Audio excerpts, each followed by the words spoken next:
Hi guys, എപ്പോഴും എനിക്കറിയാവുന്ന സുഹൃത്തുക്കൾ എന്നോട് ചോദിക്കുന്നതാണ് ഇതുപോലെ ക്യാമ്പിങ്ങിന് പോകുമ്പോഴത്തേക്ക് അല്ലെങ്കിൽ ഇങ്ങനെ വണ്ടിയിൽ കിടന്നുറങ്ങുമ്പോഴത്തേക്ക് പേടി തോന്നാറില്ല. ആരെങ്കിലും വണ്ടി മോഷ്ടിച്ചുകൊണ്ട് പോകുമോ, അല്ലെങ്കിൽ സാധനങ്ങളൊക്കെ എടുത്തുകൊണ്ട് പോകുമോ, ഫോൺ കാര്യങ്ങളൊക്കെ വിലപ്പെട്ടപ്പോൾ എന്തെങ്കിലുമൊക്കെ എടുത്തുകൊണ്ട് പോകുമോ എന്നൊക്കെ പേടി ഉണ്ടാവാറില്ല എന്നൊക്കെ ചോദിച്ചിട്ടുണ്ട്. സോ അങ്ങനെയൊന്നും പേടി ഇതുവരെ തോന്നിയിട്ടില്ല. പക്ഷേ ആദ്യമായിട്ടാണ് ഒരു സ്പോട്ടിൽ വന്നിട്ടുള്ളത്. ഇത് ഏകദേശം 30 മിനിറ്റ് മുകളിലായി. ഞാൻ ഇപ്പോൾ റോഡിൻ്റെ സെൻറ്ററിലാണ് നിൽക്കുന്നത്. ഇതാണ് സെൻട്രൽ മാർക്കിങ്സ് പോയിരിക്കുന്നത്. ഏകദേശം 30 മിനിറ്റ് മുകളിലായിട്ട് പോലും ഒരു വണ്ടി ഇതുവഴി അങ്ങോട്ടോ ഇങ്ങോട്ടോ പാസ് ചെയ്ത് വിട്ടില്ല. അടുത്ത ഒരു വില്ലേജ് ഇല്ല, റെസിഡൻഷ്യൽ ഏരിയ ഇല്ല, ഒരു വെയർ ഹൗസോ മറ്റ് ഇൻഡസ്ട്രിയൽ ഏരിയ ഇല്ല, ഫാം ഹൗസ് ഇല്ല, ഒന്നുമില്ല.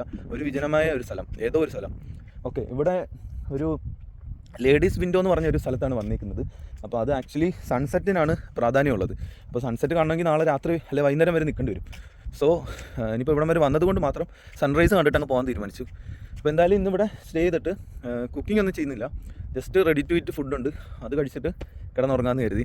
അപ്പം പലരും എന്നോട് എപ്പോഴും ചോദിക്കാറില്ലാണ്, ഇതുവരെ അങ്ങനെ പേടി തോന്നിയിട്ടില്ല. അപ്പോൾ അവർ കയറി ചുമ്മാ തള്ളി പറയാമെന്നൊക്കെ.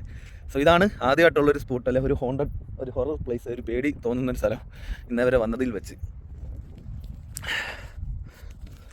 പിന്നെ നല്ല തണുപ്പുണ്ട് ഇവിടെ. ഇത് ആക്ച്വലി ഒരു നോർത്തേൺ കോൺവാളിൻ്റെ സീസൈഡ് ഏരിയയാണ്. സോ നല്ല തണുത്ത കാറ്റടിക്കുന്നുണ്ട്. ഇനി അകത്ത് കയറുമ്പോഴത്തേക്ക് സെറ്റാവും.